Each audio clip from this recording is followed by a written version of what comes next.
የጁማ ቀን የረፍት ቀን ሊሆን ነው።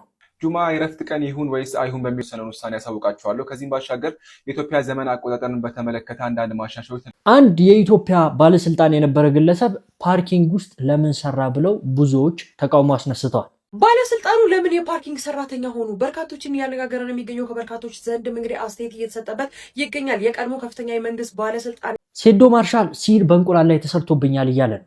ለምን እንቁላሉን እኔ አስጠይቄያለሁ፣ በሃይማኖቱ ማስጠይቄያለሁ። ሲህር ነው፣ ድግም ተሰርቶበታል፣ መተት ተሰርቶበታል። እንቁላሉን ከነኮተቱ አክሽፌ ሞሊድ አክባሪዎች እንግዲህ ከመጠን በላይ ብሶባቸዋል። መቼ ነው የተወለዱት? ሰኞ ነው የተወለድኩ ብለዋል። ስለዚህ ማክሰኞ ሊያከብሩ ነው። አሁን መውሊድ ነው ብለው ባልተወለዱበት ቀን ማለት አሁን ሁለት ምርጫ እንዳጠብቅ ሐቂቃ በምንም ታምር በውስጡ ምን አለ? እኔ አንቺ ለኔ በቂ አይደለሽም ሌላ ሴት እፈልጋለሁ የሚል ሜሴጅ ለቢስቱም ኢላ ቀሊላን ለው አንኩም ኩንቱም ተዕለሙን። አሰላሙ አለይኩም ወራህመቱላሂ ወበረካቱ። የአላህ ዝኖቻና ሰላም ፍቅር ጤና በያላችሁበት ዳር በሉ በሁላችሁም ላይ ሰይ ነኝ። ዛሬም እንደተለመደው አነጋጋሪ አስተማሪ እጅግ በጣም ምርጥና አዳዲስ መረጃዎችን ይዤ ቀርቤያለሁ። እነዛን ቪዲዮዎችን እንመለከታለን። ለዚህ ዩቲዩብ ቻናል አዲስ የሆናችሁ ሰብስክራይብ እያደረጋችሁ ቤተሰብ ሁኑ። ነባሮች ቻናሉ ቆሞች ሁላችንም ቪዲዮውን በላይክ እንጀምረዋለን። ለእስላሞች አለ ከመሰጥ የለም። ቀጥታ ወደ ዛሬ ቪዲዮ። ዛሬ እንደምታውቁት እንግዲህ ሞሊድ እየተከበረ ነው እየተባለን ያለው። ያው ያንን ሞሊድ አስመልክቶ ደግሞ ብዙ ስራ ቦታዎች ተዘግተዋል።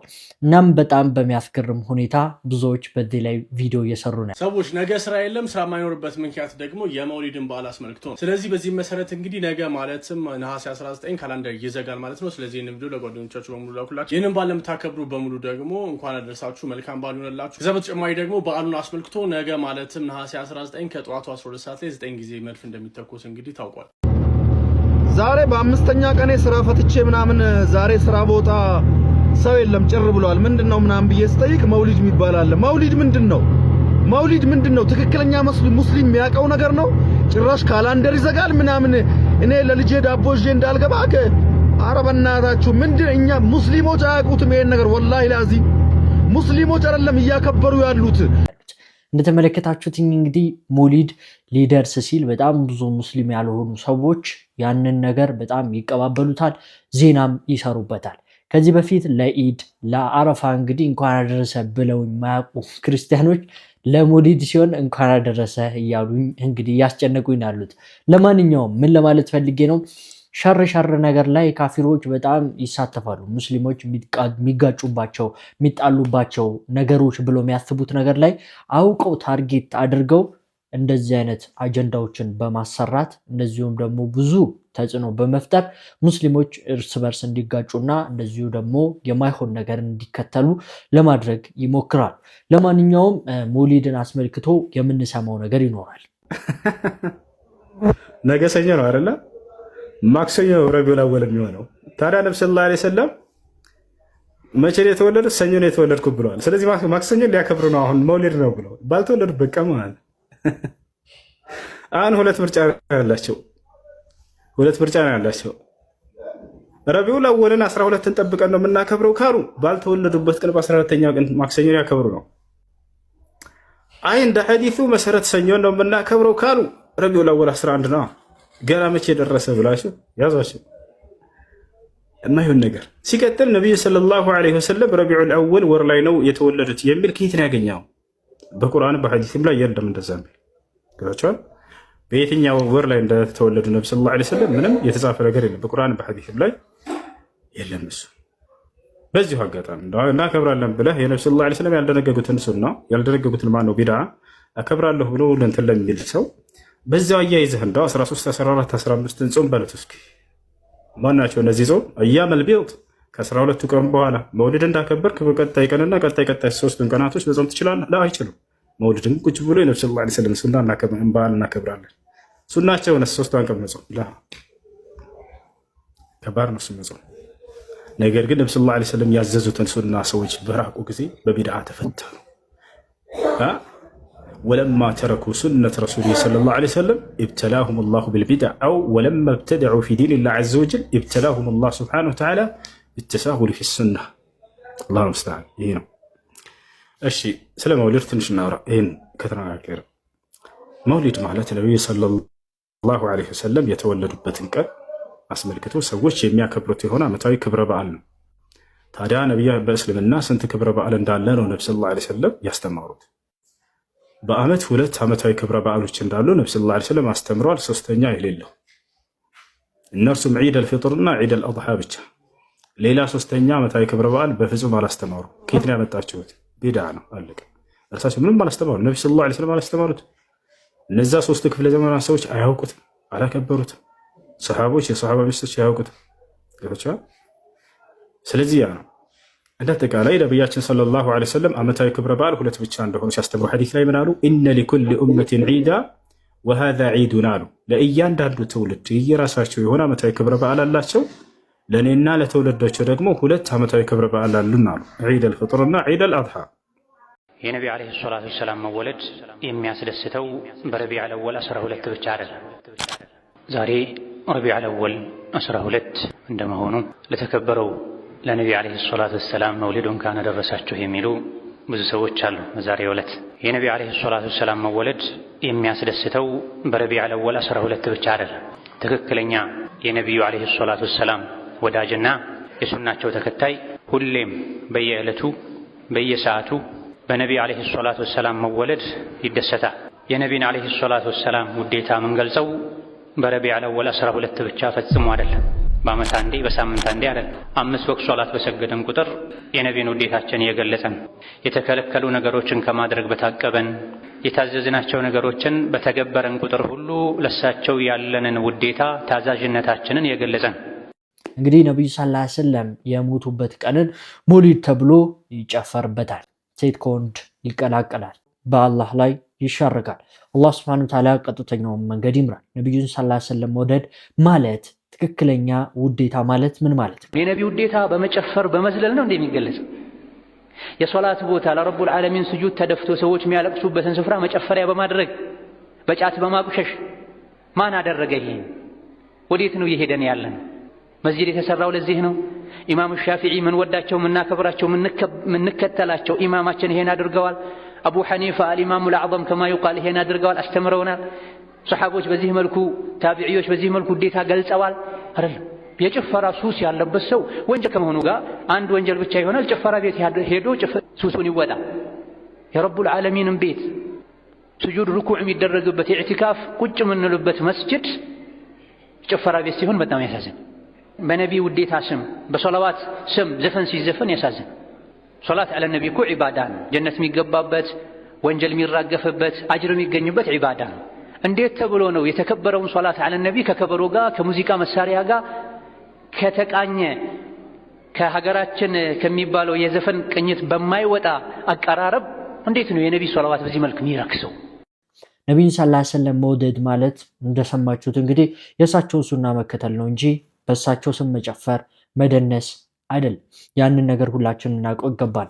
በዛሬ ቀን እንግዲህ መጾም የምንችል ሰዎች ጾመን ብናሳልፈው በጣም ተጠቃሚዎች ነን እያልኩኝ ወደ ሌሎች መረጃዎች ወስዳችኋለሁ። ከመውሊድ ጉዳይ ወጥተናል። ቪዲዮ ላይክ አድርጉ። አሁንም ላይክ ያላደረጋችሁ ሰዎች። አሁን የምንሄደው ደግሞ ሴዶ ወደ ፋይቱ ሊገባ 3 ቀናት ብቻ ቀርቶታል። ነገር ግን ወደ ፋይቱ ከመግባቱ በፊት በእንቁላል ላይ ሲህር ተሰርቶብኛል ሲል ነበር። እኔ ውድድሩ የቀረው 4 ቀን ነው፣ ግን እኔ አልወዳደርም። በቃ መወዳደር አልችልም። እኔ ለምን እንቁላሉን እኔ አስጠይቄያለሁ፣ በሃይማኖት ማስጠይቄያለሁ። ሲህር ነው፣ ድግም ተሰርቶበታል፣ መተት ተሰርቶበታል ተብያለሁ። በእንደዚህ አይነት ነገር ደግሞ እኔ አልጫወትም። ስለዚህ ኢትዮጵያ ትኬት የገዛችሁ ለውድድሩን ስፖንሰር ያደረጋችሁ ምናምን እኔ አልጫወትም ማለት ነው። ድግም ሰርቶ ነው። ከዚህ በፊትም ንቃተ ህሊናን በእንቁላሉ ከመታው በኋላ ነው በቃ ልጁ ከዛ በኋላ የጀዘበው ማለት ነው። ስለዚህ እኔ ውድድር አልወዳደርም። ትኬት የገዛችሁም ሰዎች በቃ ወይም ሌላ ተደባዳቢ ከውጭ አምጡልኝ። ሐሙስ ሌላ ከመጣችሁልኝ እገባለሁ። ግን ከዚህ ሰውዬ ከመተታም ሰውዬ ጋር አልገባም። በቃ ከዚህ ከበቀሉ ጋር አልገባም። ይኸው ቲሸርታችሁን ውሰዱ። አልፈልግም። እንግዲህ ሲህሩንም አክሽፌዋለሁ ብሎ ደግሞ እንቁላሉን ጠጥቶታል። አበሻ እንቁላሉን አፍርሽ ልገባ ነው ለህዝብ ብዬ። ህዝቡ በጣም ጓጓ። በጣም እኔ እንደዚህ ትጓጓላችሁ ብዬ አልጠበቅኩም ነበር። ስለዚህ ለእናንተ ብዬ እንቁላሉን ከነ ኮተቱ አክሽፌ እገባለሁ ማለት ነው። ህዝቡ በምን ያህል ብዬ ተጨንቄ ነበር። ግን አዳራሽ.com አዳራሽ.com ተዘጋጅቶላችኋል። በቀላሉ በአዳራሽ.com ሙሉ ዓለም በአዳራሽ.com ማየት ይችላል ማለት ነው። ትኬት ያለቀባችሁ ሰዎች በሱ ማየት ስለሚችሉ ስለዚህ በቀሉ ቀንሽ ደረሰ እዛው አፈርሽሻለሁ እንቁላላም ትጠጣለች ማለት ነው። እዛው አክሽፌ ጠጣሻለሁ ናሽን ቢስሚላህ። ለማንኛውም ይህንን አስመልክቶ ብዙ ሰዎች የ5 ዓመት እስር እንደሚጠበቅበት በዚህ ንግግሩ እየነገሩት ይገኛል። የሰይዶ ማርሻልን ጉዳይ መሰረት አድርገን ስለ ጥንቆላ፣ ስለ ስም ማጥፋት እንደውል አለመፈጸም ስላላቸው የህግ ጉዳይ እናውራ እስኪ። በመጀመሪያ በኢትዮጵያ ህግ መሰረት ጥንቆላ የሚባል ወንጀል የለም። ወይም አንድ ሰው ጠንቁሎብኛል ደግሞብኛል ብሎ መክሰስ አይቻልም። ምክንያቱም ሳይንስ እንዲህ አይነቱን ነገር ስለማያምንበት በማስረጃ ስለማይረጋገጥ። ስለዚህ ከሌ ጠንቁሎ እንዲያደርጎኛል ደግሞ እንዲያደርጎኛል ብሎ ክስ የለም በጅምሩ። ነገር ግን ሰዎች ጥንቆላንና ድግምትን መሰረት አድርገው እንዲያደርግልሃል ወይ እንዲህ ብታደርግ እንዲህ ትሆናለህ የሚሉ የተለያዩ ማባባያዎችን መሰረት በማድረግ የሰጡት የሆነ እንክብል ፈሳሽ ኦር ሰምቲንግ ከዛ ጋር የተያዘ ነገር ኖሮ ያንን በመውሰድ የመጣ የጤና ቀውስ ካለ ብቻ ወይም ደግሞ እንዲያደርግልሃለሁ ብሎ በመናገር ገንዘብ መቀበል ካለበት ግን ወንጀል ይሆናል ማለት ነው። ስለዚህ አንድን ሰው ጠንቁሎብኛል ደግሞብኛል አስደግሞብኛል ብሎ ለሌላ ማህበረሰብ መናገር ስም ማጥፋት ነው ማለት ነው። ስም ማጥፋት ስንል በሁለት መንገድ፣ አንድ በወንጀል ሁለት በፍትሐ ብሔር። በወንጀል የሚያስጠይቃል ስም አጥፊነት ነው። የሌላን ሰው ክብር መልካም ስም ይነካል። እሱ እኮ ጠንቋይ ነው ደጋሚ ነው ወይም ደግሞ አስደግሞ ነው አስጠንቁሎ ነው በችሎታ አይደለም። ይሄን በተለይ ደግሞ ከስፖርቱ ጋር አብረን ስናያይዘው ችሎታ የለውም በድግምትና በጥንቆላ ነው ከዚህ በፊትም የቻለው አሁንም የሚችል ከሆነ የሚችለው ብሎ የዛን ሰው ስም ማኮሰስ ማሳነስ ስለሆነ ስም ማጥፋት ነው።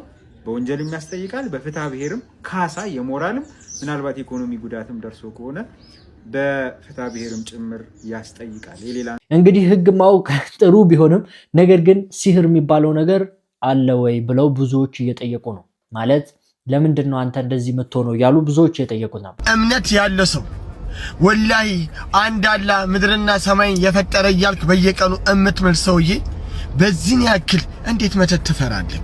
እንኳን ሴዶ አይደለም ነብያችን መሐመድ ሰለላሁ ዐለይሂ ወሰለም ድግምትና ሲህር ተሞክሮባቸዋል።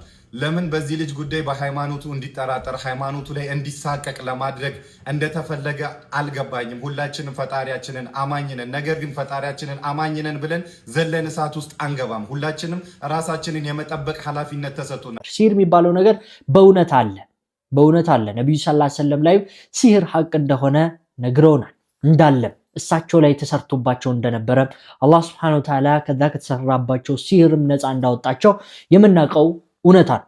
እና ሲህርን አስመልክቶ እንግዲህ ያው በቅርብ ጊዜ በጣም ሰው እርስ በርስ ከመጨቃከኑ የተነሳ አንዱ በደንብ ሲሸጥ አንደኛው ካልሸጠ የኔን ገበያ እየወሰደብኝ ነው በማለት እሱ እንዳይሸጥ ሲህር ይሰራበታል።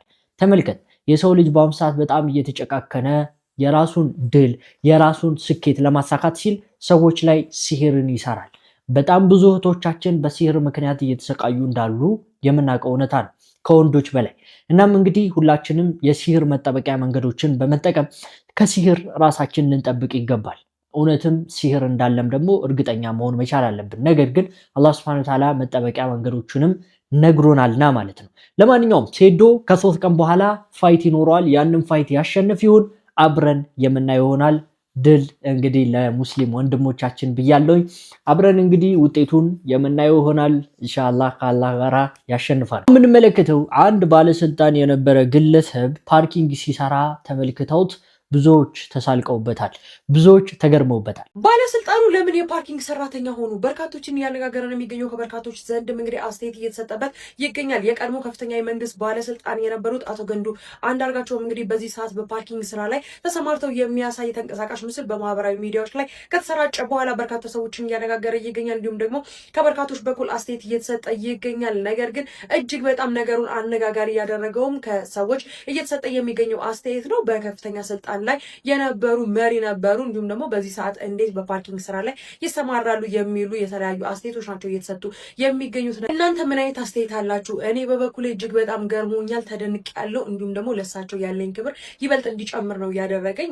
ከዚህ ቀደም ሀገራቸው እንዲሁም ደግሞ ማህበረሰባቸውን በስልጣንም ሆነ የተለያዩ ኃላፊነቶች ላይ ሲያገለግሉ ነበረ። ነገር ግን አሁን ይህ ጊዜያቸው ካበቃ በኋላ ማለት ነው በዚህ ሰዓት ህይወታቸውን ለመምራት እጅግ በጣም በሚገርም ሁኔታ እንግዲህ በፓርኪንግ ስራ ላይ ተሰማርተው እየተመለከትናቸው እንገኛለን። ይህ ራሳቸው እንዲሁም ደግሞ ቤተሰባቸውና ኑሯቸውን ለማሸነፍ እየሰሩ ያለው ስራ እንግዲህ እጅግ በጣም የሚያስከብራቸው ለሳቸው ከፍተኛ ግምት የሚያሰጥ እንጂ በሰዎች በኩል ማለት ተወቃሽ የሚያደርጋቸው አይደለም። እንዴት ተመለከታችሁት? እስኪ ሀሳባችሁን አካሩኝ። ለማንኛውም መረጃውን እንደተመለከታችሁት ነው። አንድ በጣም ባለስልጣን የነበረ ግለሰብ ፓርኪንግ አሜሪካ ውስጥ ሲሰራ ተመልክተውት በጣም እንዴት ብለው ብዙዎች የጠየቁን ያሉት። ለማንኛውም ብዙ ሰዎች ለሁለት ተከፍለዋል። አንደኛው ስላልተማረ ነው ብሎ የሚገልጹ ሰዎች አሉ። አንዳንዶቹ ደግሞ ህዝቡን በስነ ስርዓት በአግባቡ ያለ ሙስና ስለሚያገለግል ነው። ሙስና ቢሰራ ኖሮ ብዙ ሀብት ይኖረው ነበር፣ ዛሬ ላይ ፓርኪንግ ላይ አይገባም ነበር እያሉ ነበር። ለማንኛውም ሀገራችን ውስጥ ይሄ ከፍ ብሎ ዝቅ ማለትን በጣም እንደ ትልቅ መጥፎ ነገር ይታያል። ማለት የሆነ ባለስልጣን ከነበራችሁ ባለሀብት የነበረ ሰው በቃ በእግሩ ሲሄድ በታክሲ ሲሄድ ምናምን አይነት ነገር በጣም እንዴ ምናምን ነገር ብሎ ህዝቡ የማየት ሁኔታ አለ። ይህ ነገር ደግሞ ሰው አንዴ ከፍ ካለ በኋላ ወይም ሀብታም ከነበረ ዝቅ ብሎ እንዳይሰራ ከዳሃው ማህበረሰብ ጋር አብሮ እንዳይሆን የሚያደርገው ነገር ነው። በተለይ ደግሞ የቲክቶክ ሶሻል ሚዲያ እንደዚሁም ደግሞ ፕራይቬሲ የተደበቀ ህይወት እንግዲህ መኖር የማይቻልበት ጊዜ ላይ ነው የደረስነው። ለማንኛውም እናንተ በዚህ ጉዳይ ላይ ምን ታስባላችሁ ወይም ምን ይሰማችኋል? አመለካከታችሁን ኮመንት ላይ አስቀምጡልን። አሁን ወስዳችሁ ለሚስቶች ይህንን ቀልድ ባሎች እንዳትቀልዱ። ሌላኛው በርከት ያሉ ወንድሞች የሚሰሩት ስህተት የሚቀልዱት አንድ ቀልድ አለ። ሁለተኛ ሚስት፣ ሶስተኛ ሚስት ምናምን ማለት ነው አይደል? ብዙ ጊዜ ይቀለዳል። ግን ቀልዱ ሚስትህን እንዲያስቃት እንዳትፈልግ። እንዲህ አይነት የሞኝ ቀልድ አያስቅም። ሚስትህን እንዲያስቅ እንዳትጠብቅ። ሐቂቃ በምንም ታምር በውስጡ ምን አለ? አንቺ ለእኔ በቂ አይደለሽም፣ ሌላ ሴት እፈልጋለሁ የሚል ሜሴጅ አለበት። መልእክቱ ይሄ ነው። በዚህ ሂደት ውስጥ ማንም ሰው ቢሆን ይህንን እንዲወድ አትፈልግ። እኔ እያወራ ያለሁት ነገር ልባሉ ፖሊጋሚን የተቃወምኩኝ ወይም ደግሞ በአንድ ሚሆን በሌላ መንገድ እየተቸው እንዳይመስላችሁ ማነኝነት ሲጀምር። ነገር ግን በዚህ ሰብስታንስ በሌለው ቀልድ ውስጥ መጎዳዳት ነው ያለው። ይህ በጣም ብዙ ጊዜ 74ቱን ይባላል። ያው 70ውን በጀነት 4ቱን በዱንያ ይስጥህ ብለው ሰዎች ዱዓ ያደርጋሉ። ሚስትህን ብትሰማ በጣም ነው የምትናደደው። እና እንግዲህ ያው ከአንድ በላይ ማግባት እስልምና ይፈቅዳል እስከ 4 ድረስ። እንግዲህ ሹሩጡን የምታማሉ ከሆነ ማለት ነው፣ በስነስርዓት የምታስተዳድሩና ፍትሃዊ ከሆናችሁ ማለት ነው፣ አቅሙ ካላችሁ። እና ይህን አስመልክቶ ለሚስቶች አይነገርም ነው እየተባላችሁ ያላችሁት። ምንም ብትሆን ሴት ልጅ አንድ በላይ ስታገቡ ደስ አይላትም። ነገር ግን የአላህ ሱብሓነሁ ወተዓላ ትእዛዝ ስለሆነ ልትቀበለው ትችላለች። እና በዚህ ጉዳይ ላይ እንዳትቀልዱ ነው እያለን ያለው ኡስታዝ። ያው ይጠቅማቸዋል ብዬ አስባለሁ ብዙ ጊዜ ስለሚቀለድበት። የጋብቻ ጉዳይ የኛ አባቶችና እናቶች ወደ ትዳር ሲመጡ የቤተሰብ ድጋፉ፣ የኑሮው ቀላልነት፣ የማህበረሰቡ በጣም በኑሮ ላይ አለመጓጓቱ፣ እነዚህ ምክንያቶች ያቀሉት ነበር ትዳሩ። አንድ ልናገር የሆነ አጋጣሚ የዛሬ 20 ዓመት አካባቢ ነው። የዛሬ እንግዲህ ይብሳል። የዛሬ 20 ዓመት አካባቢ ለሆነች ልጅ ባልመጣና ባልየው የኔ ተማሪ ነው፣ እባክህ ኡስታዝ እርስዎን ካዩ ያከብሩልኛልና ይሰጡልኛል ብሎ ሂድ አለኝ። መርሐባ ብዬ ሄድኩኝ። እጄ ስጠይቅ የመህሯ ነገር ላይ ደረስነ። መህሯ በዛሬ ሂሳብ እንዳታስብብኝ አደራ። በዚያን ጊዜ 10 ሺህ ብር ማለት እኛ ልጅ ወልደን እንኳን 10 ሺህ ብር ሙሉ በሙሉ አንድ ቀን ቆጥረን አናውቅም። 10 ሺህ ነው የሚሆነው መህሩ አሉን። ሁሉን ነገር ጨርሰን መህሩን ዛሬውኑ መጨረስ አለብን ሲሉ የዚያን ቀን እናወራለን የሚባል በፍጹም ዛሬ ነው። ለካን ከበድ ሊያረጉ ፈልገው ነው 10 ሺህ አሉ። 10 ሺህ ሲሉ አብረውኝ የነበሩት የልጁ ቤተሰብ የሆኑት ደነገጡ፣ እኔም ደነገጡ። እኔ አግብቻለሁ 10 ሺህ ብር አይደለም ያገባሁት መህር ምንድነው?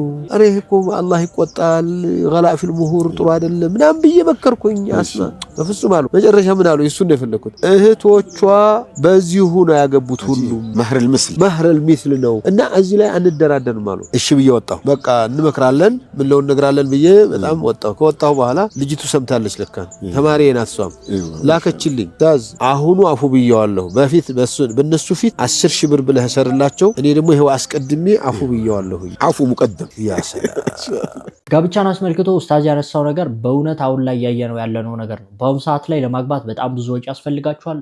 መሃሩ ከባድ ነው። ሴቶቹ የሚያቀርቡት መስፈርት ከባድ ነው። ነገር ግን ለሐራም ነገር ሲሆን ኤቭሪቲንግ ቀላል ይሆናል። ሁሉ ነገር ይመቻቻል። ለኒካ ሲሆን ግን ነገራቶች ይከብዳሉ። ቤተሰብ የሚያየው ነገር ምን አለው የሚለው ነገር በጣም እየበዛ ጥሩ ነገር ከሌላችሁ፣ ቤት መኪና ከሌላችሁ የማግባቱ ነገር በጣም ከብዷል። ሴቶችም እንግዲህ ይህንን አስመልክቶ ትዳር እያጡ ያሉበት ሁኔታ አለ። ወንዶችም እንግዲህ ትልቅ በትዳር ምክንያት ጫና እየደረሰባቸው ይገኛል። ሊያገቡ ሲሉ የሚጠየቁት ነገር በጣም አስቸጋሪ ነገር ነው። እንደ ወጣት ሊገኝ የማይችል ነገር ነው። አብሮ ተሰርቶ ይለወጣል፣ አብሮ ተሰርቶ ይታደጋል የሚባለው ነገር በአሁኑ ሰዓት ላይ አይሰራም። እናም እንግዲህ ያው የበፊት ሰዎች በምን አይነት ሁኔታ ሲጋቡ እንደነበር ኡስታዝ ነግሮናል። በጣም ቀላል ነበር፣ ሁሉ ነገር የተመቻቸ ነበር። በቀላሉ እንግዲህ ወደ ሐላል ለመምጣት ነገራቶች ክፍት ነበሩ። አሁን ላይ ደግሞ ለሐራሙ ነገር ነው ክፍት። ምክንያቱም ሶሻል ሚዲያ አለ። ሶሻል ሚዲያ ላይ ሴቷ ትወጣለች፣ ወንዱ ይወጣል፣ ኮመንት ይደራረጋሉ፣ በውስጥ ይጻጻፋሉ፣ በጣም ያወራሉ፣ ሐራም ነገር ውስጥ ይወድቃሉ። ነገር ግን ወደ ኒካ ወደ ቤተሰብ ጋር ሲመጣ ምን አስበሽ ነው ይሄንን እንደዚህ አይነት ልጅ በጣም አፍታም መሆን አለበት፣ ብር ሊኖረው ይገባል አይነት ነገር። ብር አስፈላጊ ነው ለማግባት ለማስተዳደር ሴት ልጅን። ነገር ግን ከመጠን የባሰ እና ይሄ ነገራቶችን መቆላለፍ እንግዲህ እነሱ በሐራም መልኩ አብረው ሐራም ነገር ላይ እንዲወድቁ የሚያደርግበትም ሁኔታ ስላለ ቤተሰብ በዚህ ጉዳይ ላይ በደንብ ሊሰራበት ይገባል። ልጆቹንም እንግዲህ በስነ ስርዓቱ ሊያዋራ ሊያማክር ይገባል። የኢትዮጵያ ዘመን አቆጣጠር ተቀይሯል እየተባለ ይገኛል። የሂጅራ አቆጣጠርም በኢትዮጵያ አቆጣጠር ውስጥ ገብቷል እየተባለ ይገኛል። እውቅና ተሰጥቶታል የሚባለው ነገር እውነት ነው ወይ? የኢትዮጵያ የዘመን አቆጣጠር ተቀይሯል ተብሎ እየተወራ ያለው ዜና እውነት ነው ወይ? ብዙዎቻችሁ መጠየቁት ጥያቄ ነው። እንግዲህ በብሔራዊ ምክክሩ ላይ በቅርብ ቀናት የተጠናቀቀው የናሽናል ዲያሎግ ላይ ከተነሱ አጀንዳዎች ውስጥ አንዱ በዘመን አቆጣጠራችን ላይ በተለይ ዓመተ ልደት፣ ዓመተ ምሕረት የሚሉት አንድን ሃይማኖት የሚወክሉ ናቸው። ሁሉን አቀፍ የሆነ ኢትዮጵያውያንን የሚወክሉ አንድ የዘመን አቆጣጠር ቢኖረን የሚል አጀንዳ ተነስቶ ነበረ። የተወሰነው ውሳኔ ግን ከነበሩት ዓመተ ልደት፣ ዓመተ ምሕረት ከሚሉት ጎን ለጎን የሂጅራ አቆጣጠር እውቅና ተሰጥቶት እንዲሰራበት በሀገራችን ላይ ተወስኗል። ሌላው ደግሞ ዓመተ ልደትም ዓመተ ምሕረትም የሚሉት አቆጣጠሮች ይቀጥላሉ። ጎን ለጎን ሁሉንም ደግሞ ኢትዮጵያውያን እንዲወክል ተደርጎ ሁሉንም የሚያስማማው አንዱ እንደ ኢትዮጵያውያን አቆጣጠር የሚለው የዘመን አቆጣጠርም እውቅና ተሰጥቶት ጸድቋል። ብዙዎቻችንም ሊያስማማ የሚችለው አንዱ ይሄ ነው። በዚህ እንጠቀማለን ማለት ነው። ያለው እውነታ ይሄ ነው። ይሄ ዓመተ ልደት ዓመተ ምሕረት የሚለው ከክርስቶስ ልደት በኋላ በክርስቶስ ውልደት ምሕረትን አገኘን የሚሉ አቆጣጠሮች ተሰርዘዋል ማለት አይደለም። እነሱም ይቀጥላሉ። ከነሱ ለጎን ለጎን የሂጅራ አቆጣጠር እውቅና ተሰጥቶታል። እንዲሁም ደግሞ እንደ ኢትዮጵያውያን አቆጣጠር እውቅና ተሰጥቶታል። ያለው መረጃ ይሄ ነው። ኡስታዝ አህመዲን ጀበልን በዚህ መልኩ ፔጁ ላይ አስፍሮታል። ሰላም። ጁማ የረፍት ቀን ይሁን ወይስ አይሁን በሚለው ጉዳይ ላይ የኢትዮጵያ ምክክር ኮሚሽን የወሰነውን ውሳኔ ያሳውቃቸዋለሁ። ከዚህም ባሻገር የኢትዮጵያ ዘመን አቆጣጠርን በተመለከተ አንዳንድ ማሻሻያዎች ተደርገዋል። እና ደግሞ ኡስታዝ አህመዲን ጀበል ያጋራው መልእክት ጭምር አጋራቸዋለሁ። ከዚህም ባሻገር እዝነት በዛሬው ዕለት ጋዜጣ መግለጫ ሰጥቷሉ። አንዳንድ ማወቅ ያለባቸው ነጥቦች አሉ። እነሱንም አጠር አድርጌ ያጋራቸዋለሁ።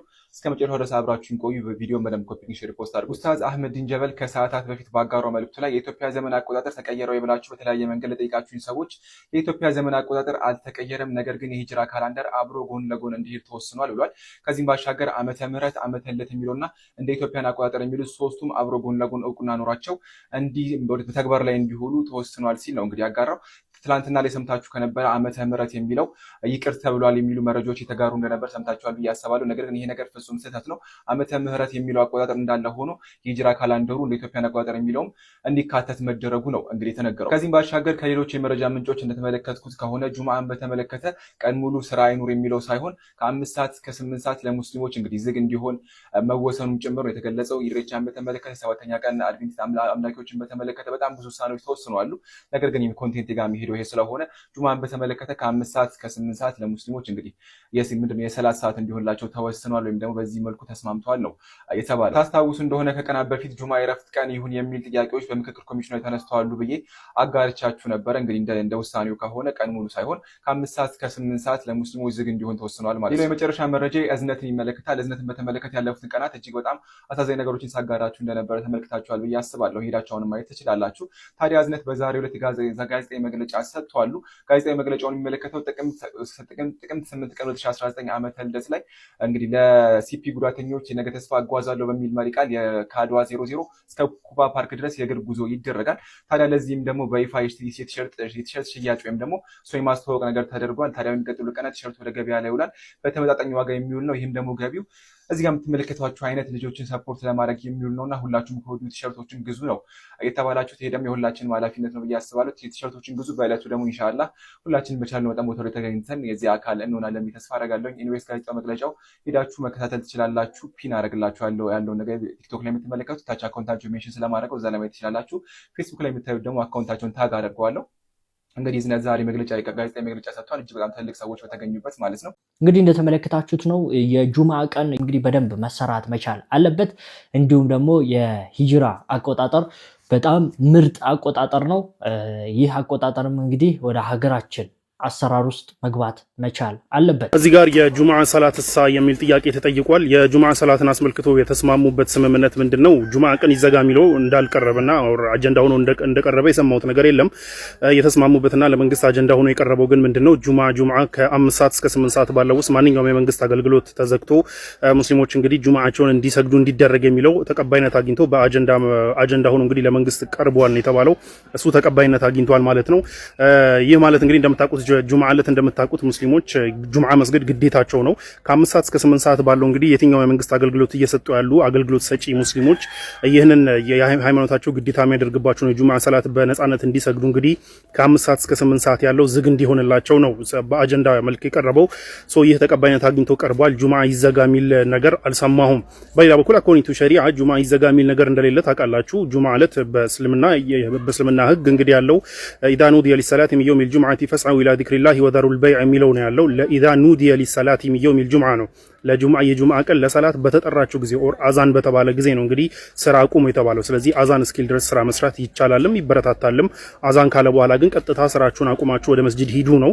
ሰላት ካለቀ በኋላ ደግሞ ኢዛ ቁዲየቲ ሰላቱ ፈንተሽሩ ፊል አርዲ ወብተጉ ሚን ፈድሊላህ ነው። ሰላት ካለቀ በኋላ መሬት ላይ ተበተኑና እንግዲህ አላህ ካስቀመጠላችሁ ፈድል ኦር ሪዝቅ ላይ ተፍተፍ ብላችሁ ፈልጉ ነው የተባለው። ቁርአኑ የሚያዘው ይሄ ነው። ስለዚህ እስከ ጁምዓ አዛን እስኪል ድረስ መስራት ይቻላል። ጁምዓ ከተሰገደም በኋላ መስራት ይቻላል። መሰራትም አለበት ይበረታታልም። ከዛ ውጪ ይዘጋ ሚል ጁምዓ ዕለት ሰላት ትስሩ እጃችሁን አጣጥፋችሁ ተቀመጡ ሚል ሸሪዓ ላይም የለም። ለማንኛውም በአጀንዳ መሰረት የቀረበውም ደግሞ አሁን የነገርኳችሁ ነው። ከ5 ሰዓት እስከ 8 ሰዓት የመንግስት አገልግሎት ዝግ እንዲሆን ማለት ነው። እናም እንግዲህ ያው በተወሰነ መልኩ የተሻሻለው ህግ የተሻለ ነው። ነገር ግን ከዚህ በላይ ደግሞ መሰራት መቻል አለበት። የጁምዓ ቀንን አስመልክቶ ማለቴ ነው። ወደ ቀጣይ መረጃ ወስዳችኋል። በነገራችሁ ላይ ይሄ ነገር ጣዖት አምልኮ ነው፣ ባዕድ አምልኮ፣ አጋንንታዊ እንደ ክርስትና አባባል። ነገር ግን ክርስትና ራሱን ከዚህ በላይ ደብቆ መኖር አይችልም። ራሱን መደበቅ አይችልም። ምክንያቱም መሰረት የለውም። የተነሳውም ከፓጋኖች ስቶሪ ስለሆነ ማለት ነው።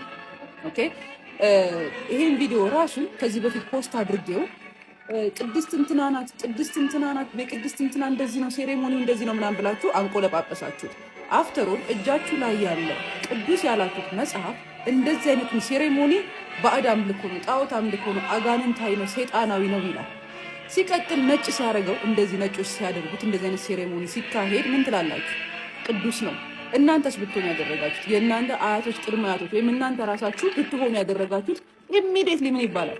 ባዕድ አምልኮ፣ ጣዖት አምልኮ። ይሄ እኮ ስድብ ነው። ለነገሩ ክርስትና በዚህ ያክል እርግጠኛ ነው፣ ምንም እንደማታምጡ እርግጠኛ ስለሆነ ዲስ ታይም ራሱን እየገለጸ ነው፣ ራሱን ክሊር እያደረገ። ደግሞ ሌላ አንድ ቪዲዮ ላሳያችሁ።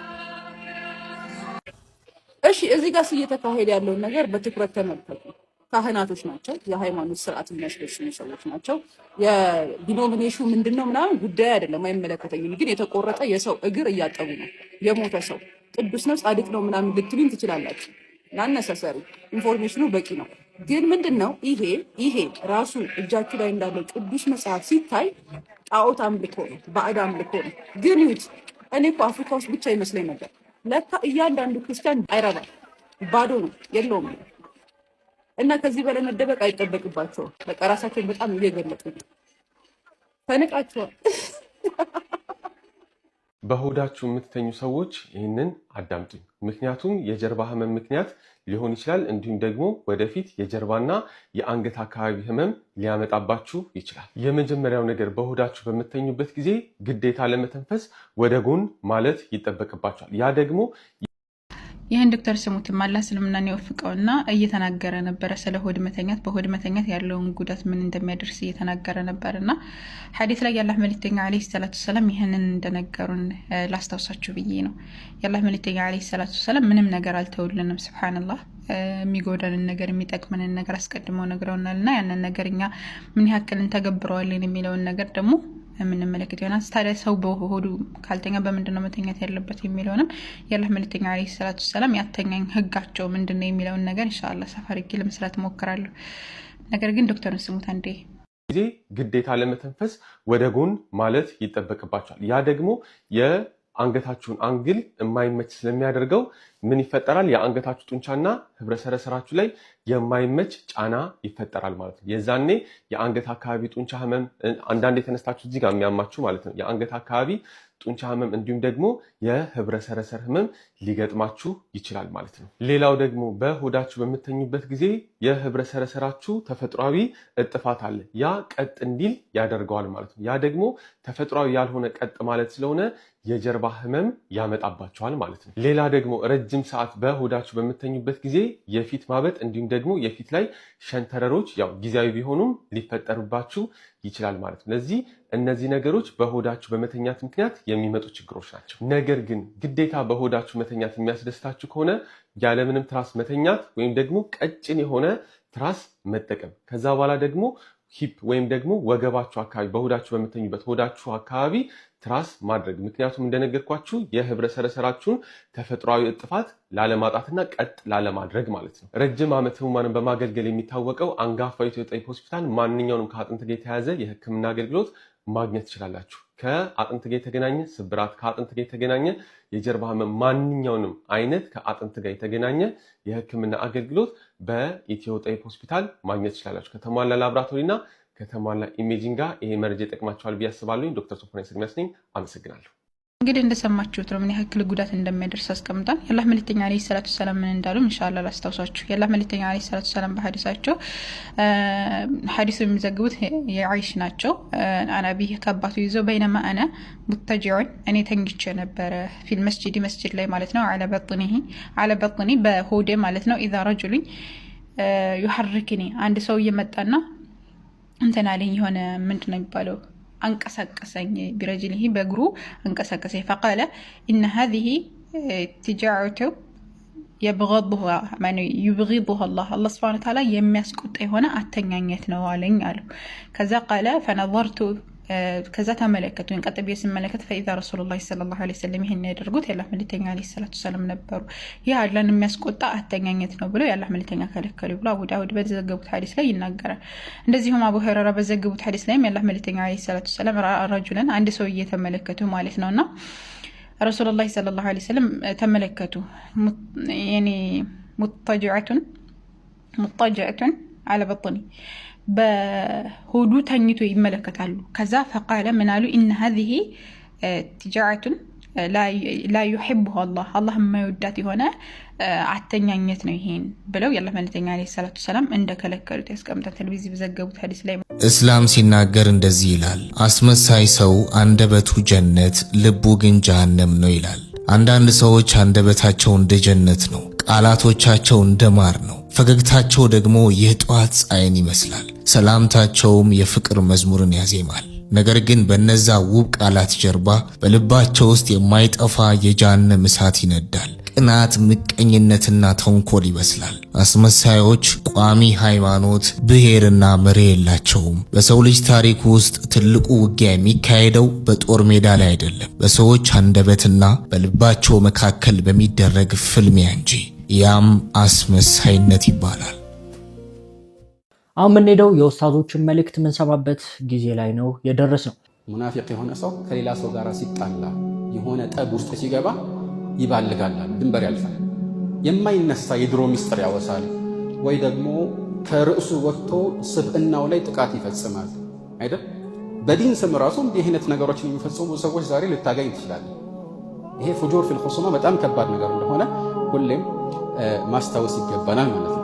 ሴቶችን ምናምን ማንም ሰው እንደፈለገ እየተናገረ አክሽን እየወሰደ እንደ ማህበረሰብ ብለን ነው እናልፈው። እኛ ሰዎች ነን፣ በህብረት ነው የምንኖረው ራይት። እንስሳቶች እንኳን በህብረት እኮ ነው የሚኖሩት። በህብረት የሚኖር እንስሳ የዱር እንስሳ ይታል እነሱን አታክ የሚያደርግባቸው ሜምበራቸውን ከነሱ አካል አታክ የሚያደርግባቸውን ጠላት ብለው የሚያስቡትን እንስሳ ምንድነው የሚያደርጉት? በጋራ ሆነው ዲፌንድ ያደርጋሉ ራይት።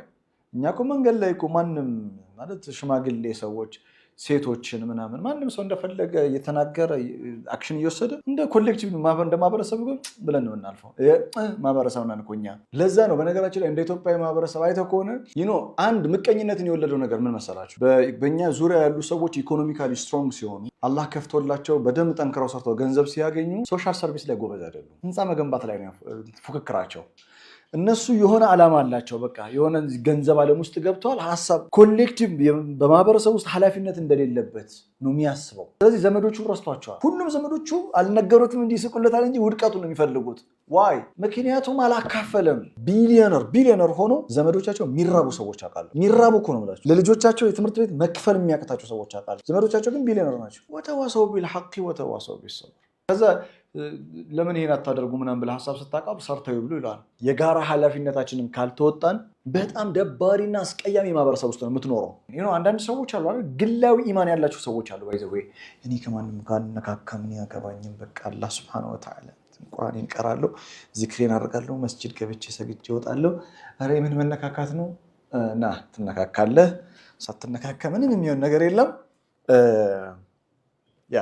ማህበረሰብ እንደ ማህበረሰብ ጤናማ የሆነ ማህበረሰብ በእውነት ላይ አደራ የተባባለ ወተዋሰው ቢልሐቅ ወተዋሰው ቢሰብር በጽናት ላይ እርስ በርስ የሚደጋገፍ መሆን መቻል አለበት። የዛኔ ጤናማ ሄልዚ ሶሳይቲ ይፈጠራል። ለማንም ድህነትህን አታሳየው፣ ለአላህ ብቻ ነው ማሳያ። እሱ ራሱ ፈቂር ነው ያ አኺ፣ እሱ ፈቂር ነው፣ እሱ ደሃ ነው፣ ከጃይ ነው። እሱን ወደ ሰጠው ጌታ ትሄድም እንዴ? ሶስት ሰዎች በደንብ ሶስት ሰዎች ላ ዩከሊሙሁም ላሁ የውም አልቅያማ፣ የቅያማ ቀን አላህ አናግራቸውም። ወላ ዩዘኪህም፣ ከወንጀላቸውም አያጸዳቸውም። ወላ የንዙሩ ኢለይህም፣ ወደ እነሱም አይመለከትም። ወለሁም ዓዛቡን አሊም፣ ለእነሱም አሳማሚ ቅጣት አላቸዋል። የመጀመሪያው ሸይኹ ዛኒ፣ የሽማግሌ ዝሙተኛ። አላህ ይጠብቃል። የሽማግሌ ዝሙተኛ ለምን? ስሜቱ የሚሰበርበት የሚዳከምበት ሰዓት ላይ ዝሙት ላይ መውደቁ ከባድ ወንጀል ነው። እንደ ወጣት አይደለም፣ ከባድ ወንጀል ነው። ወጣቱ ላይም ከባድ ወንጀል ነው። ሽማግሌ ሲሆን ደግሞ የባሰ ነው። የሽማግሌ ዝሙተኛ። ሁለተኛው ወመሊኩን ከዛባ፣ የንጉሥ ዋሾ። ማን ሊያስገድደው እውነት ቢናገር? ማን ሊከሰው? የንጉሥ የበላይ ጠባቂ መሪ ሆኖ መዋሸት ከባድ ወንጀል ነው። ምክንያቱም መሪ ነው። እውነት መናገሩ ማንም ሊከሰው አይችልም። ውሸት ቢናገርም አይደል፣ የበላይ ነው። ሶስተኛው ከርዕሳችን ጋር ዋኢሉ ሙስተክቢር፣ የድሃ ኩራተኛ። ድሃ ምን ይዞ ይኮራል? ባለ ሀብቱስ ሀብቱ ሸነገለው ይባላል። ድሃ ግን ምን ይዞ ይኮራል? ዛሬ እኮ ማንነታችን ስለዘነጋ ነው። አልይ አንዱ እየተንቀባረረ ሲሄድ አንተ ሰው በልክ አድርጎ እንጂ አትኩራ፣ ታውቀኛለህ አላቸው አልይ። አዎ አወሉሁ ኑጥፋ ወአኺሩሁ ጂፋ፣ መጀመሪያ ንፍጥ መጨረሻ ደግሞ ጥንብ ነው አሉት። አይደል? የተፈጠርነው ከንፍጥ ነው ከመንይ።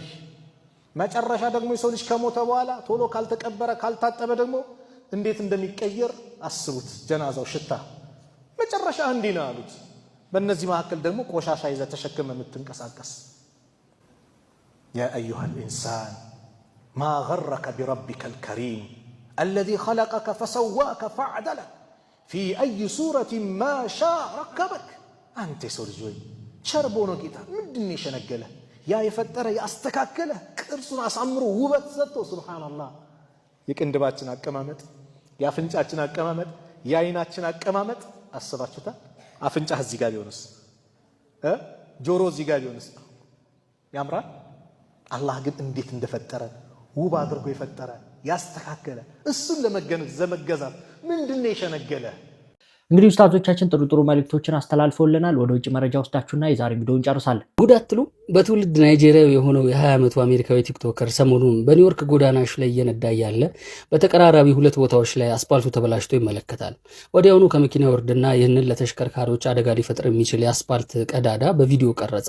ቀጥሎም ከንቲባ ማምዳኒ እርሶ በሚያስተዳድሯት ከተማ ለዛውም በዋና ጎዳና ላይ ይህንን መሳይ የተበሳና የተበላሸ አስፓልት መኖር ነበረበት ሲል የትችት ቪዲዮን ወይም ደግሞ እንዲስተካከል የሚያነሳሳ ቪዲዮን በቲክቶክ ገጹ ላይ ፖስት አደረገ።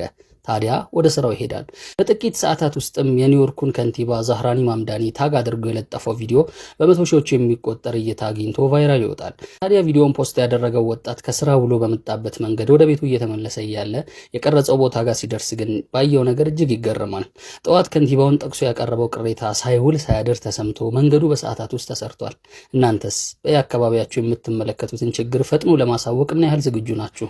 በውጤቱስ ምን አይነት መልካም ነገር ወይም በጎ ነገር ሊመጣ ይችላል ብላችሁ ታስባላችሁ? ሐሳባችሁን ኮሜንት መስጫ ላይ አቅርቡልኝ። መልካም ቀን። የእስራኤል ዜጎች ማንነታቸውን መግለጽ እየፈሩ ይገኛሉ። ሰንተር ፎር ጀዊሽ ኢምፓክት በሰራው ጥናት ከ52% በላይ የሆኑ የእስራኤል ዜጎች ወደ ውጭ ሀገራት ሲሄዱ ማንነታቸውን መግለጽ እንደሚፈሩ አስታውቀዋል። ይህንን የሚያረጋግጡ ብዙ መረጃዎች ከተለያዩ ሀገራት እየወጡ ይገኛሉ። ከነዚህ መካከል በግሪክ ኤተንስ አንድ እስራኤላዊ ማንነቱን ስላሳወቀ ከፕሮግራም መባረሩ ተዘግበዋል። ሌላ ከታይዋን የወጣ ቪዲዮ እንደሚያሳየው ከሆነ በታይዋን ሲንቀሳቀሱ የነበሩ የእስራኤል ዜጎች ከታይዋን ውጡ ሲባሉ ይሰማል። አሜሪካንም ጨምሮ ከተለያዩ ሀገራት እስራኤላውያን የሚያሳቁ ቪዲዮዎች እየወጡ ይገኛሉ። በpalestine ምክንያት ለእስራኤላውያን ያለው ጥላቻ እንዴት እንደሰፋና እስካሁን ምን ያህል ጉዳቶች እንደደረሱ በቀጣይ ቪዲዮ ይዤላችሁ መጣለው። ሰዎች ኮሮና ተመልሷል እና ኮቪድ has made a comeback እየተባለ ነው። ይህን ቪዲዮ ለብዙ ሰዎች ላኩላቸው። ዜናው ራሱ ኮቪድ has made a comeback የሚል ነው። አሜን ያሳወቀ አሜሪካ ውስጥ ያለው CDC ሲሆን 47 ስቴቶች ወይም ደግሞ አሜሪካ ውስጥ የሚገኙ 47 አካባቢዎች ላይ የኮሮና መልሶ ማገርሸት እየታየ ነው ተብሎ፣ ነገር ግን ይሄኛው እንደ መጀመሪያው ሲቪል ይሆናል ተብሎ አይጠበቅም። በየአመቱ ሳማይ ላይ እንደዚህ አይነት ሰርጅ ይኖራል። ሁልጊዜ ከፍ ይላል ቁጥሩ ኮቪድ ከጠፋ በኋላ ማለት ነው። ከዛ በኋላ ይስተካከላል ነው የሚሉት። ነገር ግን የዚህኛው ትንሽ ከነበረ ኢሬጉላሪቲ ስለታየበት ነው ኮቪድ has made a comeback የተባለው። ብቻ ግን እንደ መጀመሪያው የማይሆንበት ምክንያት መጀመሪያ ኮቪድ ሲመጣ ምን እንደሆነ አይታወቅም። ሰው እንዴት ድፍን ማድረግ እንዳለበት ስለማያውቅ በደንብ ህዝቡን ጨርሶታል። ነገር ግን አሁን ላይ ያን ተመሳሳይ ነገር ያመጣል ተብሎ አይጠበቅም፣ ሲቪል እንኳን ቢሆን ማለት ነው። የዛሬ ቪዲዮ ይሄንን መሰል ነበር። ሳይነበር ቪዲዮ ላይክ፣ ቻናል ሰብስክራይብ አድርጉ። ቪዲዮ መተላሻ ሼር አድርጉ። አላህ በጀን ታገናኛል። ወሰላሙ አለይኩም ወራህመቱላሂ ወበረካቱ።